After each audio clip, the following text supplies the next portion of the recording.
Dr. Francisco Eudes Alves, muitíssimo boa noite, nosso coordenador da Comissão de Direitos Humanos da nossa 22ª subseção da OAB São Paulo, São José do Rio Preto.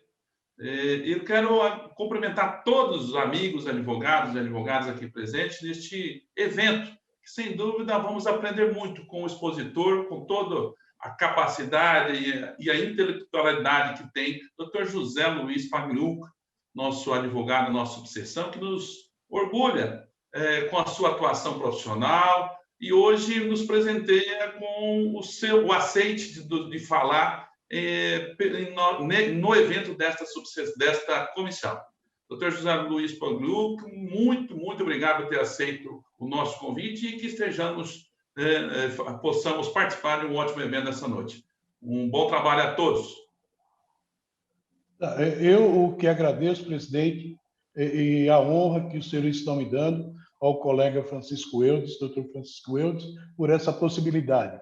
Eu fico muito honrado com essa possibilidade de trazer um pequeno trabalho que nós possamos discutir pelo momento tão grave com que passa o nosso país. Ok? Bom, meus amigos, o que nós vamos tratar é da vulnerabilidade da pessoa humana, fruto de uma desigualdade social. E ainda há pouco nós comentávamos, é um tema muito vasto. E, infelizmente, o que nós estamos vendo e estamos presenciando, a nossa vulnerabilidade. Hoje, na verdade, quando nós falamos de vulnerabilidade, o estado de fraqueza, o comportamento das pessoas, situações em que elas vivem. Na verdade, hoje, todos nós somos vulneráveis nessa condição social. A vulnerabilidade social é um conceito que caracteriza a condição de grupos que estão à margem da sociedade, pessoas ou famílias, num processo total de exclusão social, que marca o estado de vulnerabilidade social sobre as condições precárias de moradia, em termos de saneamento, o meio de subsistência inexistentes, a ausência de um ambiente familiar e, principalmente, nesse momento de pandemia, onde muitas famílias perderam seus entes queridos e muitas crianças ficaram sem seus pais, sendo hoje um motivo de grande preocupação social. O Instituto de Pesquisa Econômica Aplicada, IPEA, aplica um indicador que nos mostra as condições de vulnerabilidade nas diversas escalas do território brasileiro, revelando as diferenças nas condições de vida do país. Esse índice representa a condição de vulnerabilidade utilizando a média de 3 dimensões.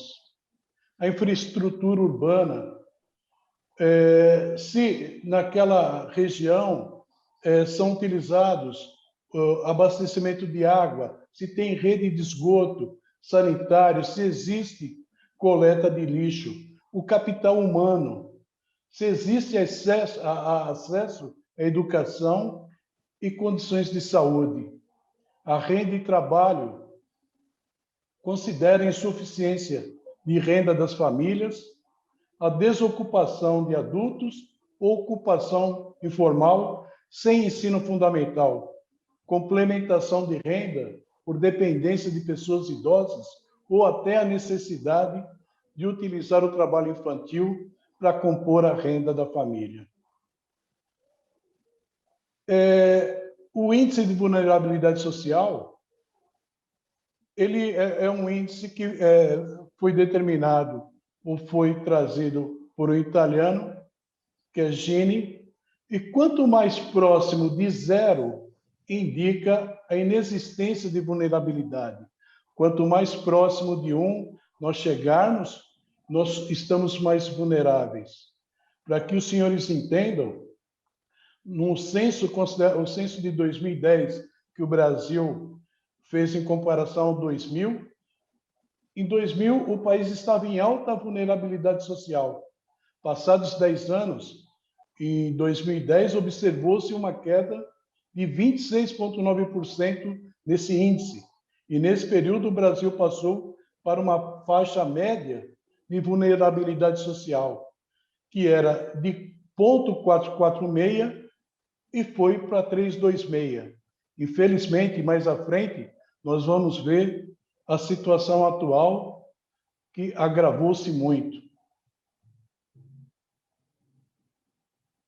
E é estranho quando nós falamos de vulnerabilidade e nós falamos de dignidade da pessoa humana, como é retratado no artigo 1º da nossa Constituição, é falado sobre cidadania, dignidade da pessoa humana, os valores sociais do trabalho e da livre iniciativa. E no parágrafo único é mencionado que todo o poder emana do povo, que o exerce por meio de representantes eleitos ou diretamente nos termos dessa Constituição. Mas o que, infelizmente, nós vemos hoje, o poder está muito pouco na mão do povo. O povo hoje, o nosso povo, é muito sofrido. Já no artigo 6º, são direitos sociais à educação, à saúde, à alimentação, o trabalho, a moradia, o transporte, assistência aos desamparados. Mas que assistência que nós temos hoje aos desamparados? Os indivíduos que vivem hoje em moradias precárias, com baixo nível de renda e educação, submetidos ao subemprego ou desemprego, e enfrentam desorganização familiar e falta de participação social. Além disso, carecem de assistência social ou recebem uma assistência incompleta. Em 2017, o Brasil possuía cerca de 50 milhões de brasileiros vivendo na linha de pobreza, sendo que o maior índice de pobreza era da região Nordeste, onde 43,5% da população se enquadrava nessa situação. No Sul, esse índice ficava em 12,3 percentuais. Considerando um contexto brasileiro, a questão da pobreza e da desigualdade é uma dificuldade histórica.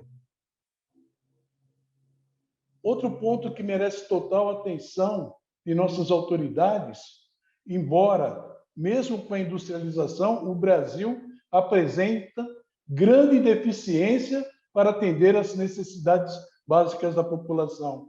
E os nossos jovens que vivem com a esperança, na expectativa de realizações futuras na vida adulta, possuem dificuldade de acesso ao mercado de trabalho. Grupos específicos, como pretos, indígenas, imigrantes, devido às exigências cada vez maiores para a colocação nos postos de trabalho, possuem maiores dificuldades ainda. E, além disso, estão mais expostos às drogas e à violência, e mesmo a gravidez, nesse período da vida, aparece como fator de risco. A vulnerabilidade social são aquelas que estão perdendo as pessoas vulneráveis sociais, são aquelas que estão perdendo a sua representatividade na sociedade e geralmente dependem do auxílio de terceiros para garantirem a sua sobrevivência. 13 milhões das pessoas que vivem nas comunidades em todo o país, os mais pobres, correm o risco de serem tratados em breve como grandes vilões da atual pandemia. Como que pode um idoso ser mantido em isolamento em uma casa com 10 pessoas e apenas 2 cômodos? Esse isolamento é um isolamento para inglês ver, só para os ricos. O pobre não tem condição de fazer. São muitas perdas nas áreas carentes, nas favelas. Infelizmente, a preocupação reflete a visão de lideranças das favelas em todo o país. A situação de vulnerabilidade social está relacionada com a exclusão do cidadão e a falta de representatividade e oportunidade. Além disso, é um conceito multifatorial, ou seja, pode ocorrer por questões de moradia, renda, escolaridade, entre outras. Importante ressaltar que a vulnerabilidade social não é um sinônimo de pobreza, pois o conceito refere-se à fragilidade de um determinado grupo ou indivíduo, por questões que podem ser históricas, socioeconômicas ou de raça. Nós temos uma comunidade que é Paraisópolis, que ela contrasta suas pequenas casas ao lado de prédios luxuosos e casas cinematográficas no Morumbi. Nessa comunidade vivem 110 mil pessoas. E se nós formos analisar, é um quarto, praticamente, da nossa população em São José do Rio Preto, dentro de uma favela. É algo muito preocupante. Do outro lado, nós temos uma comunidade de Heliópolis, onde, no primeiros 3 meses do ano passado, ao longo do ano passado, cerca de 40 mil cestas básicas foram distribuídas entre os moradores daquela favela, daqueles moradores, onde vivem 220 mil pessoas atualmente. E das 40 mil cestas básicas que eles conseguiram no ano passado, de janeiro até o começo de março desse ano, foram doadas apenas 35 cestas. É um absurdo isso.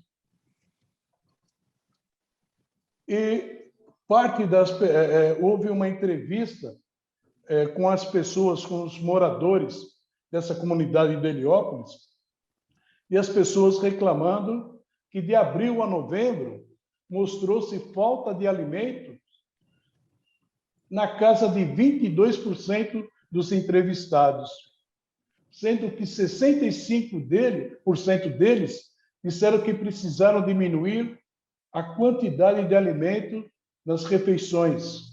E 73% afirmaram ter dificuldades financeiras para comprar um botijão de gás. A alta dos preços dos produtos, como arroz, como a proteína, isso tem dificultado sobremaneira essas doações. E atualmente, a comunidade tem 27 mil famílias na comunidade cadastradas na fila para receber as cestas básicas. Os alimentos são distribuídos em 8 núcleos da própria favela, organizado pelos próprios moradores. A localização dessa favela fica na região sudeste paulista, onde aproximadamente, como eu já mencionei, 200 mil pessoas em uma área de cerca de 1 milhão de metros quadrados. E, além da distribuição das doações, os moradores têm o apoio de uso de carro de som e o convencimento boca a boca das pessoas para reforçar a atenção às medidas sanitárias para que evitem o contágio da Covid-19. Hoje, a nossa vulnerabilidade é tamanha que está faltando comida no prato. Nem nos momentos piores, nos piores pesadelos que podíamos ter, poderíamos imaginar que depois de mais de 1 ano de pandemia da Covid-19, estaríamos até hoje sobre o risco iminente da contaminação e com um futuro ainda mais incerto do que antes. Contudo, para quase 15 milhões de brasileiros, não há certeza sobre o pão de cada dia. A fome hoje bate a porta não somente daqueles milhões de brasileiros que já viviam em condições de pobreza, de extrema pobreza, mas também para a antiga nova classe média, que emergiu em tempos recentes, ou seja, aquelas pessoas que se viravam no trabalho informal, mas que tinham alcançado um bom lugar ao sol no empreendimento da vida. A fome que crescia no Brasil na última década acabou se agravando na pandemia. Em 2020, 19 milhões de pessoas viviam em situação de fome no país, segundo o IPEA. Em 2018, eram 10 milhões e 300 mil pessoas, ou seja, em 2 anos houve um aumento de 27,6%, ou quase 9 milhões de pessoas a mais. A Unicef afirmou que no mundo 6 milhões e 700 mil crianças menores de 5 anos podem sofrer de definhamento, baixo peso para a altura e, portanto, tornar-se perigosamente subnutridas como resultado do impacto socioeconômico da pandemia do Covid-19. Ou seja, independente dos problemas atuais, nós vamos ter problemas sérios no futuro. O que o Covid vai nos trazer e nós não estamos preparados nem para hoje e tampouco para o que vem ainda amanhã. Como a fome deixa 19 milhões de brasileiros mais vulneráveis, não há sistema imune que resista. Quem quer que tenha sido pai de uma doença, a mãe foi uma dieta deficiente, diz o médico Ribas Filho, presidente da Associação Brasileira de Nutrologia, em referência ao lema da nutrologia. A falta de alimentos em quantidade e qualidade nutricional suficientes pode acarretar em crianças danos neurológicos, problemas de saúde mental, queda do rendimento escolar, diabetes, obesidade, hipertensão e maior vulnerabilidade a doenças infecciosas como a Covid-19. Hoje, a Prefeitura de São José do Rio Preto, junto com a Secretaria de Agricultura e Abastecimento, em parceria com a Secretaria de Educação, vem distribuindo kits de alimentação, beneficiando alunos e creches das escolas municipais, cujos pais e responsáveis realizam cadastros de solicitação, realizaram cadastro de solicitação até dia 18 de junho. Quase 29 mil alunos deverão ser atendidos nessa etapa da ação emergencial, que visa garantir complemento alimentar equivalente à merenda, enquanto as aulas presenciais estão suspensas.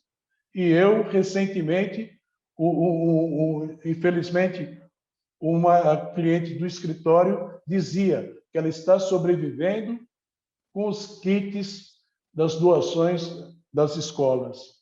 Isso é muito triste. O nosso momento requer muita atenção. E hoje o próprio CRAS pede que as famílias com dificuldades alimentares procurem o próprio CRAS para solicitar essas cestas básicas, para compor o melhor, ou pelo menos o necessário para evitar a fome. Para a população em situação de rua, ainda é pior ainda nesse momento. A população de rua não existe qualquer tipo de prevenção nessa pandemia. Sem água, sabonete ou álcool em gel, a população de rua de São Paulo fica sem medidas de prevenção contra o coronavírus. O desabafo de um morador que diz: hoje, graças a Deus, nós agradecemos a chuva que caiu. E está cheio de poça d'água na rua. E a gente vai ter acesso para lavar as nossas mãos. Lavamos as mãos em poças d'água quando chove. Esta é a realidade de uma cidade cosmopolita, onde a pressa e a luta do dia a dia não nos permite observar os mais humildes, os esquecidos pela nossa sociedade. Existe uma paróquia no bairro da Moca, que é a paróquia de São Miguel Arcanjo, do padre Júlio Lancelotti, e com o seu trabalho de formiguinha, ele todos os dias atende aproximadamente 100 pessoas que vão em busca do básico para viver. É a comida, o álcool em gel e sabonete. Enquanto o grupo toma o seu café da manhã, por volta das 8h30, o padre passa informações básicas de como sobreviver ao coronavírus e as formas de prevenção. Ele oferece máscaras numa tentativa de minimizar os riscos devido à aglomeração de pessoas, precisando ter muita paciência contra aqueles que entendem que, por ser muito pobre, nem a doença os querem. E há aqueles que já olham o contexto e se preocupam mais com a falta de comida, trabalho e segurança. Declara o padre Júlio Lancelotti. Ambos estão em risco, uma vez que a possibilidade de higienização é escassa. Segundo o levantamento da Prefeitura de São José do Rio Preto, nós temos hoje 824 moradores de rua. Eles estão concentrados em diversos pontos da região central, como a Avenida Badiba City, Vila Nelfo, Viaduto Jordão Reis. E quem passa pelo centro de São José do Rio Preto percebe cada vez mais a forte presença de moradores de rua, principalmente nas imediações das avenidas Badiba City e Terminal Urbano, chegando ao complexo do Viaduto Jordão Reis, onde cresce a cada dia uma população virando uma mini favela. A situação é vista com preocupação pela Polícia Militar. Comerciantes e moradores próximos reclamam da sujeira, o mau cheiro e da violência. E apesar que a Prefeitura apontar queda na quantidade de moradores de rua, quem trabalha ou mora nas imediações sabe que nunca houve tanta gente sem local para dormir. A solução é a união entre governo e sociedade. União de governos e sociedade civil em ações articuladas, e a fórmula apontada pela pesquisadora Aline Ramos Barbosa, do Instituto Federal de Educação de Ciência e Tecnologia de Rondônia, para a redução da população de moradores de rua, como os de grandes cidades, como aqui em Rio Preto. A Aline afirma que os governos e organizações não governamentais precisam trabalhar de forma articulada com os moradores de rua, com ações como compartilhamento de cadastros, para que todos tenham um histórico da pessoa atendida e verifiquem como as medidas podem ser adotadas de forma gradativa para reinclusão social. Existe um projeto muito importante também em São José do Rio Preto, que é da favela da Vila Itália, onde esse projeto prevê a urbanização de toda a favela e ganhou novos aliados. Mais de 200 moradores de São José do Rio Preto que vivem na comunidade terão a sua vida transformada. 14 milhões de moradores em favelas do Brasil, onde temos que dar um jeito nisso. Estou aqui para apoiar e ajudar de maneira que for possível. Vamos aprender com a comunidade aqui da Vila Itália. Daqui a alguns anos, sabemos como fazer e podemos expandir esse estudo para o Brasil todo. O fundador da rede, Geraldo Falcões, Edu Lira, também aproveitou para apresentar detalhes da revitalização da favela da Vila Itália. Quando olhamos para a Vila Itália, vemos em número uma fotografia de pobreza.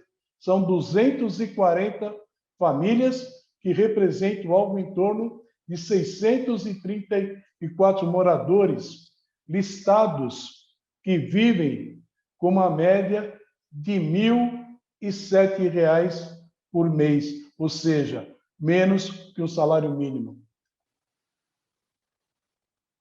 A vulnerabilidade territorial. Esse grupo é composto pelas populações marginais que se concentram nos núcleos urbanos, sem planejamento, e estão sujeitos à discriminação social. Esses indivíduos contam com uma estrutura precária, baixa qualidade de vida e carregam o estigma da população periférica. Nesse cenário, é grande a manifestação de violência, de desemprego e tráfico nas cidades. De acordo com o último censo demográfico realizado pelo IBGE, em 2010, 6% da população do país, ou seja, naquela época, 11.425.644 pessoas, moravam em aglomerados subnormais, ocupações irregulares para fins de habitação em áreas urbanas. Os domicílios se concentravam principalmente na região sudeste, 49,8%. Nos estados da região nordeste, contavam com 28,7% do total. Norte com 14,4%, e nas regiões sul e centro-oeste, a ocorrência era bem menor, 5,3% e 1,8%, respectivamente. O próximo censo previsto será para 2022, com um atraso de 2 anos devido à pandemia e cortes no orçamento. Esse grupo, que é de vulnerabilidade na área de saúde, contempla as pessoas a riscos e danos para a saúde. Além disso, também considera a probabilidade de uma determinada comunidade ou área geográfica ser afetada por uma ameaça ou risco de desastres. Ainda, ao falarmos da vulnerabilidade da saúde, pesquisadores reconhecem que os grupos com piores condições socioeconômicas têm uma carga maior de doenças, tanto crônicas, doenças contínuas ou com tratamento mais longo, como agudas, doenças com tratamentos mais curtos. Esses grupos também sofrem maior número de acidentes domiciliares ou urbanos, têm menor acesso aos cuidados de saúde e esses cuidados, quando prestados, são de menor qualidade. O que já não era bom ficou ainda pior. O coronavírus escancarou a deficiência que tínhamos na área da saúde. Ficamos como um barco à deriva, uma aeronave sem comando, largados à própria sorte. Com apenas uma diferença. Aqui, o mais rico poderia estender um pouco mais suas possibilidades, pagando muito caro para sobreviver mais um pouco. Essa pandemia deixou muito claro que aqui todos nós somos passageiros. Ninguém foi privilegiado e nem está sendo. Temos que mudar nosso modo de vida. Precisamos nutrir mais respeito pelos nossos semelhantes. Os mais ricos precisam ajudar os mais necessitados. O Estado precisa cumprir com seu compromisso social. Chega de politicagem. Nunca a saúde foi tão importante e fundamental para uma nação. Que possamos mudar rapidamente e aprendermos a conviver com as inúmeras sequelas que terão que ser tratadas e mitigadas oriundas da Covid-19. O caos na saúde pública brasileira agravada pela pandemia, atinge não apenas a população, mas também os profissionais da saúde. A falta de EPIs, equipamentos de proteção individual, tem gerado um aumento dos casos de contaminação por coronavírus entre médicos, enfermeiros e outros. Chegou a faltar equipamentos de proteção individual, como máscaras, luvas, chegou a faltar seringas, faltam leitos, faltam vacinas, e mesmo assim o Congresso Nacional aprova um fundo eleitoral de 5 bilhões e 700 milhões de reais. A República Federativa do Brasil, formada pela sua união indissolúvel de estados e municípios, constitui um Estado democrático de direito e tem como fundamento: todo o poder emana do povo, que o exerce por meio de representantes eleitos e diretamente nos termos dessa Constituição. Não é esse tipo de representação que nós precisamos. Nós queremos um Congresso que legisle para o povo e não para que se perpetue no poder, e somente que legisle em causa própria, como é o Congresso atualmente. A saúde é direito de todos e dever do Estado, garantido mediante políticas sociais e econômicas que visem a redução do risco de doenças sociais e econômicas, visem a redução do risco de doenças e de outros agravos, e ao excesso universal e igualitário, as ações e serviços para sua promoção, proteção e recuperação. Mas isso, infelizmente, não vem ocorrendo. Finalmente, vamos tratar da vulnerabilidade juvenil, que, segundo o IBGE, em 2010, o Brasil possuía 500 milhões de jovens na faixa entre os 15 e 24 anos de idade, que representava cerca de 18% do total de habitantes.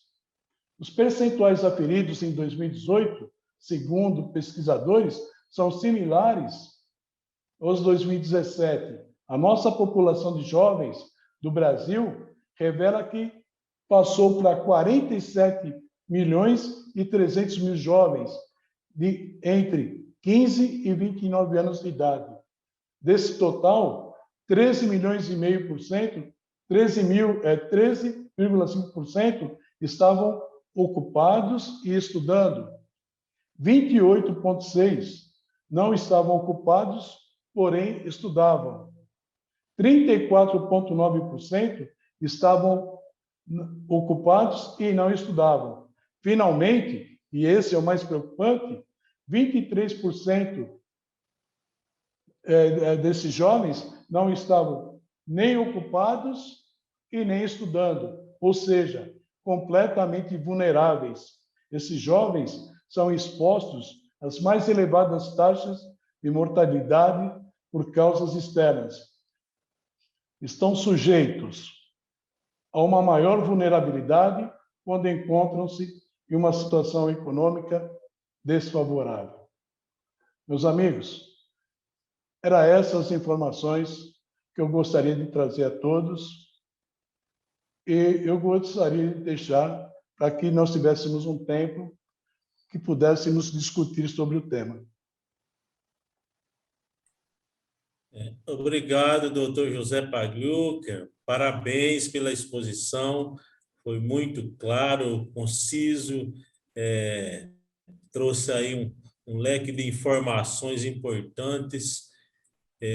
Parabéns mesmo pelo trabalho que fez, pelo que trouxe para todos nós. Eu quero aqui, não tinha cumprimentado ainda, mas cumprimentar o vice-coordenador da comissão, doutor Bruno Arena, que eu estou vendo agora, mais pessoas que chegaram aqui que não pudemos falar no início, sejam todos muito bem-vindos, viu? Está aberto aí o espaço para questionamentos, para partilhamento, quem gostar de fazer, e perguntas que gostaria de dirigir ao Dr. Pagliuca.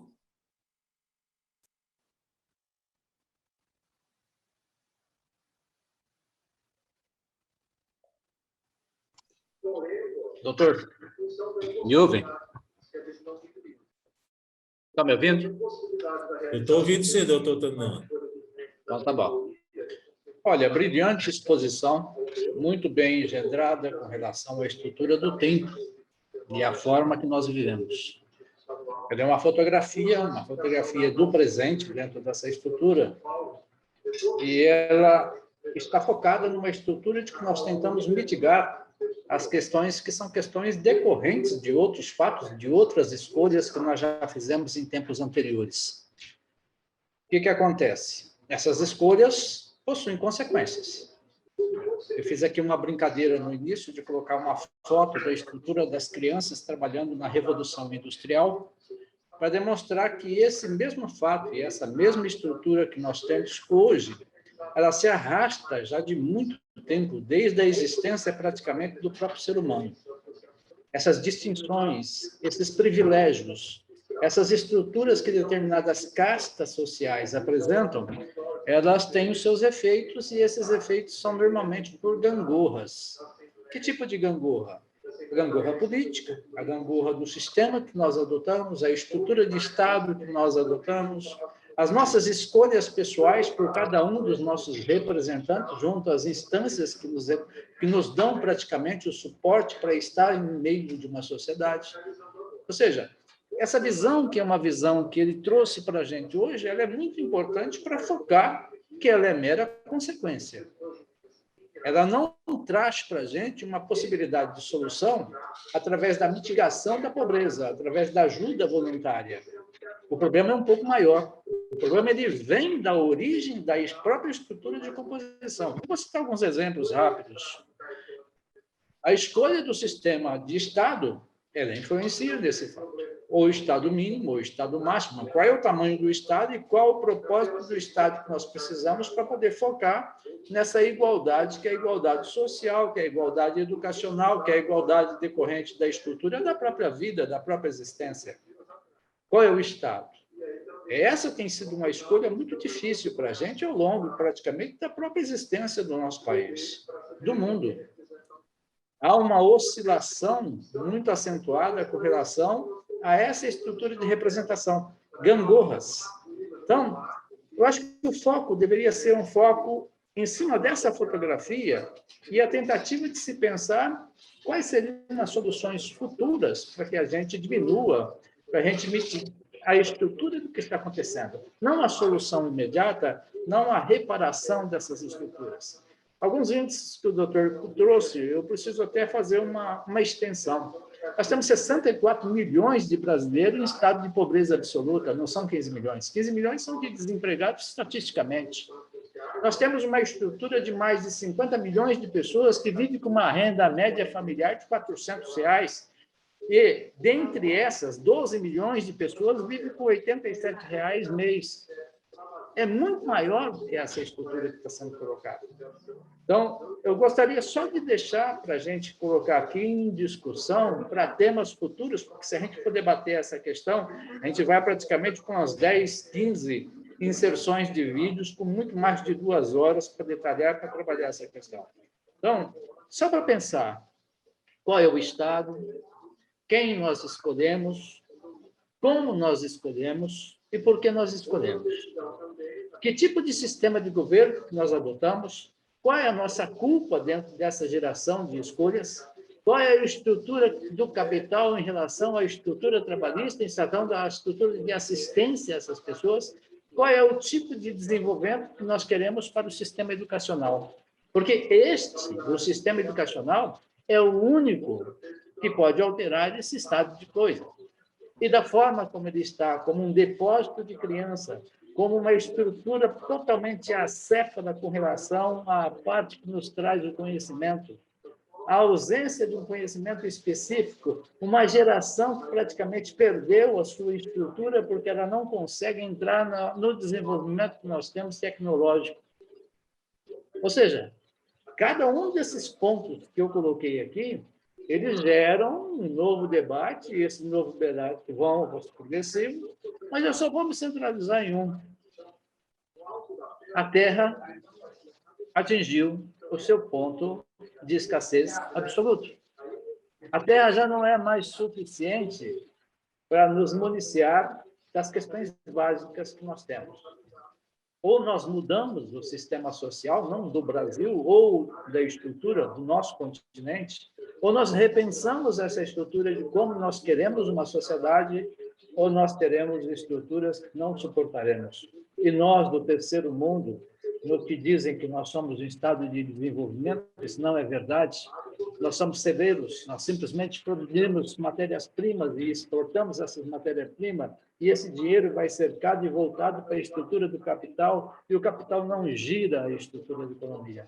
Então, a gente tem que pensar a própria existência humana, a própria circunstância de como nós chegamos aqui, e ainda assim agir mitigando a estrutura da fome, que ela, infelizmente, está acima do patamar da razoabilidade. E nossos representantes não estão nem aí para isso. Por quê? Porque tem seu celeiro, porque tem sua estrutura, porque tem seu capital, porque são grandes empresários. O nosso Congresso hoje ele é focado por uma estrutura absolutamente de economistas, com seu capital, com a sua estrutura de empreendedorismo, e a grande capacidade da estrutura dos pobres hoje está aumentando. Veio de 12, foi para 20, hoje está em 60, e o Estado vai perdendo a possibilidade de interagir com essas pessoas. Quando o Estado perde a possibilidade de interagir com essas pessoas, já não tem mais o Estado para nos dar segurança, nós estamos entrando no princípio de caos, e dentro desse princípio de caos nós conhecemos várias situações da América Latina e como elas chegaram, e como elas aconteceram, e quais foram os efeitos dessa estrutura. Gostaria de parabenizar o doutor, porque ele mostrou a fotografia efetiva daquilo que nós temos hoje, e vou mais ainda. Ele fez várias citações para a estrutura de São Paulo, e eu gostaria de trazê-los para o nosso próprio ambiente, para a nossa própria realidade local. Nós temos indigentes, nós temos pobreza absoluta aos nossos pés, ao nosso alcance, a nossa estrutura, e, infelizmente, nós não temos adotado medidas suficientes para poder alterar esse estado de coisas. Mas fica aqui meus parabéns, doutor, e vamos para uma próxima oportunidade integralizar essa estrutura com um pouco mais de antecedência, buscar no espaço-tempo as consequências que nós chegamos e por que nós chegamos nela. Parabéns. É como o doutor falou, na verdade, nosso tempo é escasso. Se nós fôssemos nos estender, nós ficaríamos, íamos varar a noite, e o doutor sabe disso. Infelizmente, muito mais, na verdade. Então, são situações mitigadoras, e nós temos que ver o que nós vamos fazer daqui para frente para minimizar esse problema.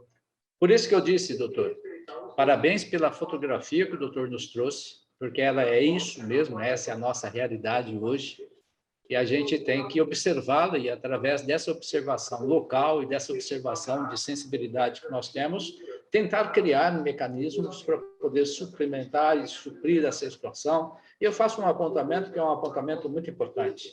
Toda revolução dentro do estado de sociedade ele começa pelo princípio da educação.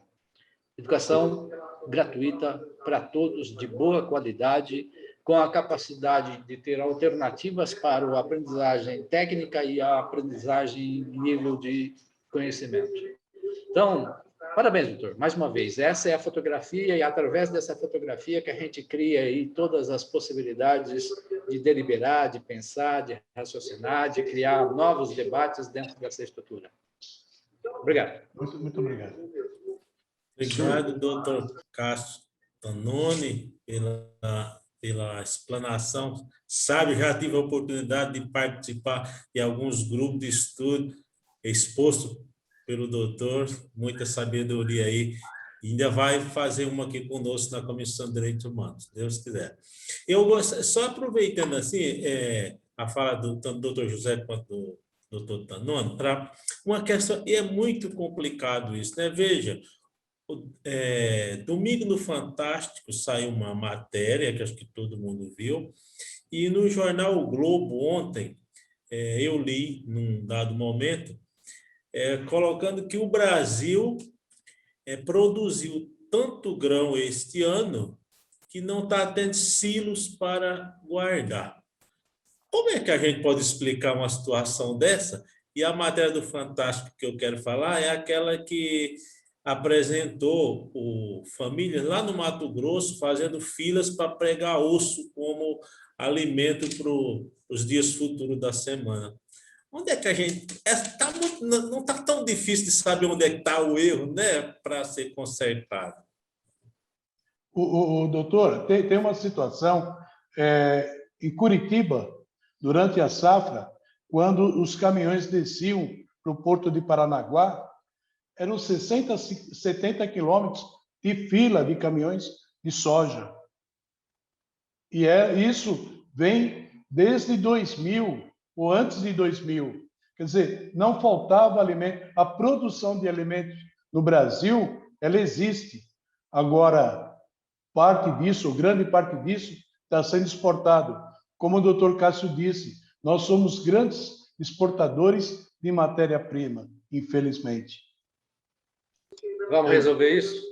Cássio, põe uma cota de retenção de tudo aquilo que é produzido para distribuição na estrutura da sociedade brasileira.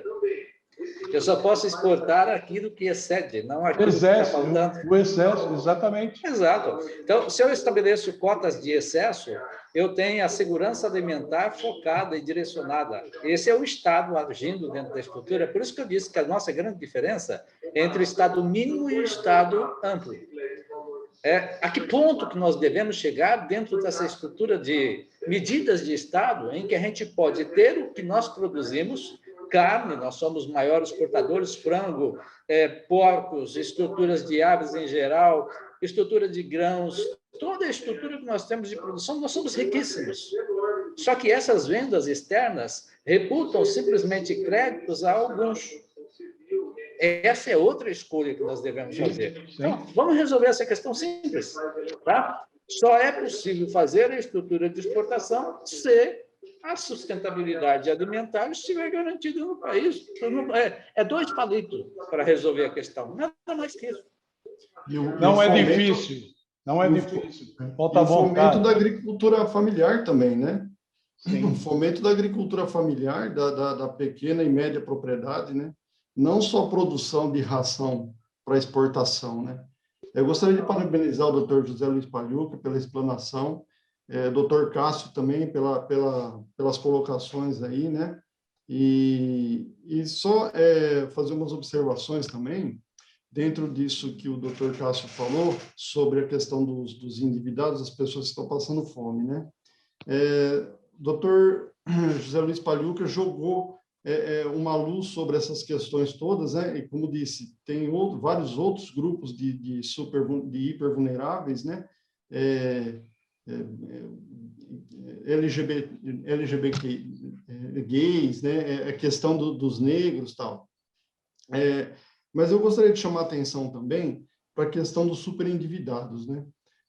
Uma pesquisa feita em junho agora, dentro disso que o Dr. Cássio falou, são 69,7% de famílias superendividadas, né? É muita coisa. De cada 10 famílias, praticamente 7 famílias estão superendividadas, ou seja, a dívida delas ultrapassa a questão dos recebimentos, né?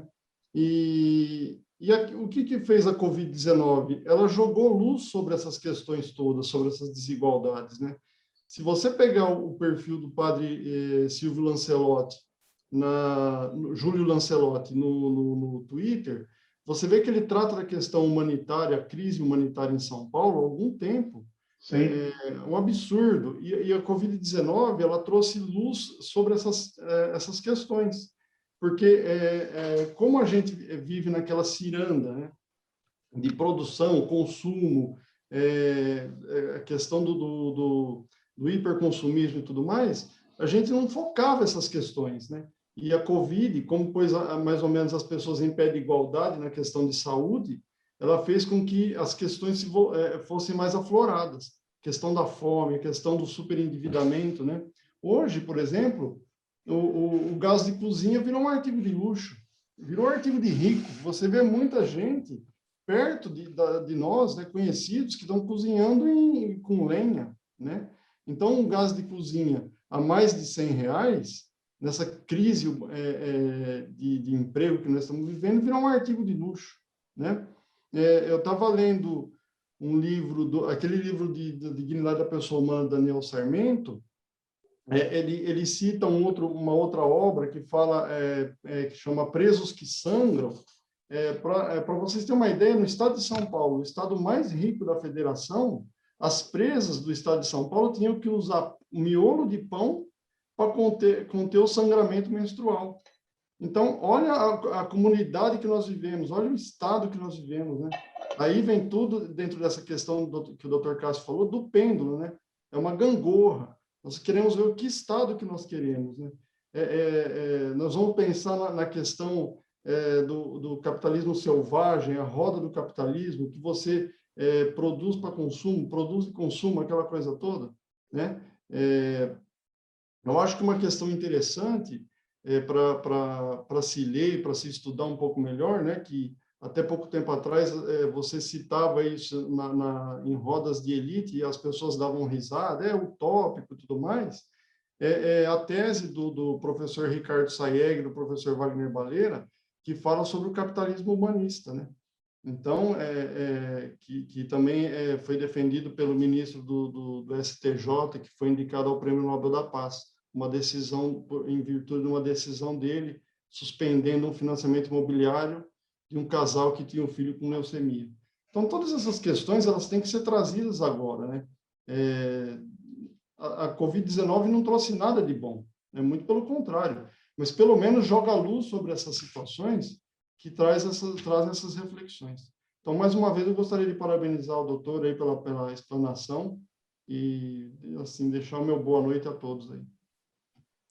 Obrigado, doutor Marcelo De Luca, pela colaboração, pela participação, sempre enriquecedor aqui no nosso meio. Muito obrigado. Eu queria, nesse momento, passar a palavra para o doutor Bruno Arena. Ele me disse que ele tem um compromisso às 20 horas. Ele dá uma palavra aí também, que ele gostaria de participar. Doutor Bruno. Obrigado, doutor Eudes. Boa noite. Parabéns, doutor Luca, pela explanação. Comentários na sequência também. Antes, todas as questões que o senhor apresentou, todas elas são perguntas de 1 milhão. Como resolver a estrutura social para que ela seja mais igualitária? Passou pelo índice de Gini, né, que o Brasil deu uma melhorada, depois piorou. De maneira estatística e mais objetiva, né, de desigualdade social. São muitas questões, né? A questão da vulnerabilidade. Quando eu vi o tema da palestra, eu pensei assim, vamos ver a abordagem, né? Ela pode ser abordada de muitas maneiras. O senhor deu uma abordagem maneira da desigualdade social. Mas a vulnerabilidade, todos somos vulneráveis de alguma maneira. E como que a gente pode ir equalizando isso, né, ao longo do tempo e na nossa sociedade? Talvez alguém que não seja vulnerável economicamente, seja vulnerável em outras questões, como, por exemplo, a questão sexual, a questão do corpo. Uma outra questão é um grupo, quanto a essa questão da escassez, né, dos bens de consumo no nosso mundo. Eu já frequentei alguns grupos de estudo na faculdade, chamados commons, são os comuns.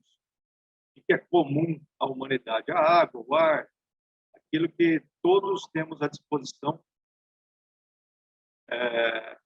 E, às vezes, o sistema estruturado gera escassez para que dele possa se extrair algum proveito econômico. E aí explica alguma coisa do que o doutor Eudes aqui pontuou, que é como que está sobrando alimento e tem gente passando fome. Então, parece uma guerra de narrativas que a terra falta coisas. Aí esse grupo estimava, era um pesquisador espanhol que fazia doutorado nisso, então esse grupo estimava que a terra suportava 20 bilhões de pessoas e dizer que com 7 bilhões está faltando, alguma coisa está errada. Uma outra, vou remeter aqui a um filme antigo do início do século XX, que eram umas curtas-metragens mudas, né? Que no seu intuito moral, né, do cinema americano, é alguém que estava estocando trigo e aí depois aparecia a pessoa contando dinheiro. Aí depois ele caiu no celeiro e foi soterrado pelo trigo. Então, curta-metragem de 10 minutos, artigo, mostrando que parece que se gera discurso da escassez para que ganhe alguma coisa economicamente. Um último ponto que eu gostaria de pontuar é essa questão da agricultura familiar. A época que foi bem incentivada, por exemplo, aquele óleo de mamona, não sei se os colegas estão lembrados, mas a agricultura, sobre a alcunha de agricultura familiar, foi incentivada a plantação de mamona para que se fizesse óleo e, na sequência, o biodiesel. Na época, eu trabalhava na Petrobras, mas a gente viu o que resultou disso. Foi o grande incentivo à produção de soja mesmo. Às vezes,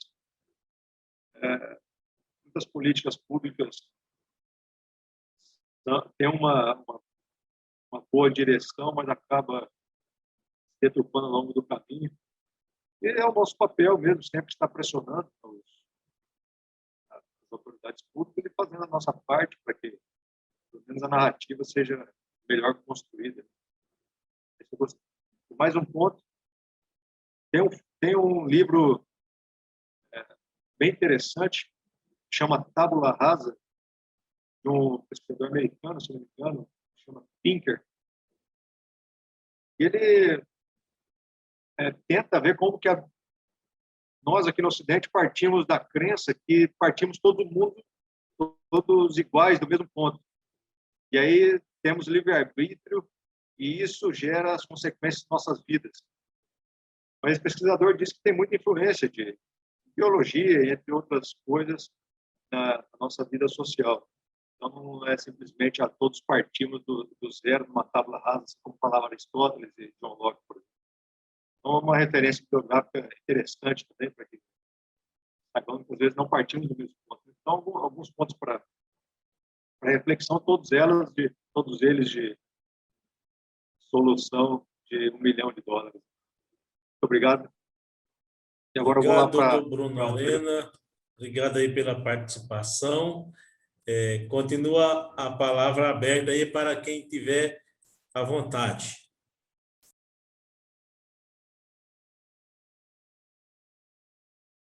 Só um ponto, o doutor Marcelo de Luca fez levantou um problema dos endividados.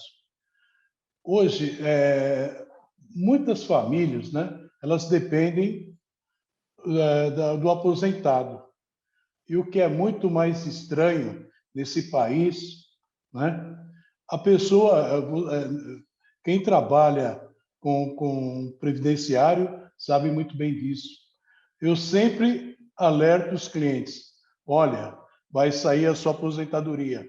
Com certeza amanhã já vão te oferecer empréstimos. E isso, a cada instante, são muitas pessoas. A semana passada, eu alertava um cliente e falou, como que você sabe? Eu falei, porque não é difícil. O que as pessoas querem, que os grandes bancos querem, é emprestar dinheiro. E ele não quer saber qual o problema que ele vai causar naquela família com endividamento, não é verdade? E como que pode a pessoa ainda, o advogado, quando acabou de saber que foi liberado aquele benefício, Os bancos já sabiam. É vazamento de informação. Como que isso é possível? Isso é absurdo. Como mais um dos absurdos que a gente vai vendo no nosso dia a dia, né?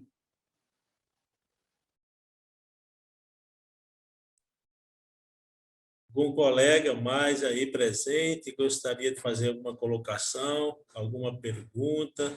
Aí tem vários mestres aqui que podem ajudar, vocês já viram, né?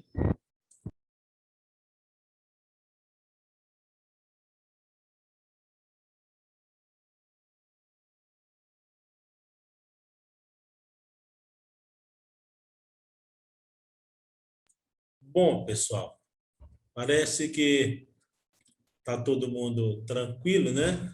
Eu quero, mais uma vez, antes das considerações finais do doutor Paluca, agradecê-lo, doutor, muito obrigado por sua disposição a estar conosco, a trazer a exposição desse tema, né, que é de grande relevância, e nós precisamos estar rememorando ele constantemente, até porque parece, né, que a gente sabe mais ou menos a solução, mas não temos o poder de fazer. Precisamos ir discutindo e martelando para ver se um dia as coisas podem se encaixar de forma melhor. E como técnicos em direito que todos somos, faz parte da nossa missão de instigar e de buscar resultados. Um agradecimento aí especial aos que participaram e aos que ficaram só ouvindo, porque quando a gente muitas vezes ouve, aprende mais, né? E por isso que eu quero agradecer especialmente a cada um de vocês. E deixo aí aberto nos finalmente aí para posterior o doutor José poder fazer suas considerações finais e colocar mais algo que queira acrescentar. Estejam todos muito à vontade. Gostaria mais uma vez de agradecer e dizer que é sempre bom a gente debater circunstâncias como estas, porque elas estão no nosso dia a dia e fazem parte daquilo que nós produzimos. Parabéns mais uma vez, doutor. Parabéns pela iniciativa no sentido de trazer essa situação para que a gente tenha a capacidade de fazer essa reconsideração de todos os atos da nossa própria vida. E parabéns ao grupo pela possibilidade de estar trazendo essa estrutura de uma forma tão ampla. Estou à disposição, qualquer coisa que a gente tiver para contribuir dentro dessa situação, pode contar comigo. A gente busca aí praticamente um mínimo daquela situação que a gente tem para poder dialogar com os terceiros. Muito grato. Boa noite a todos.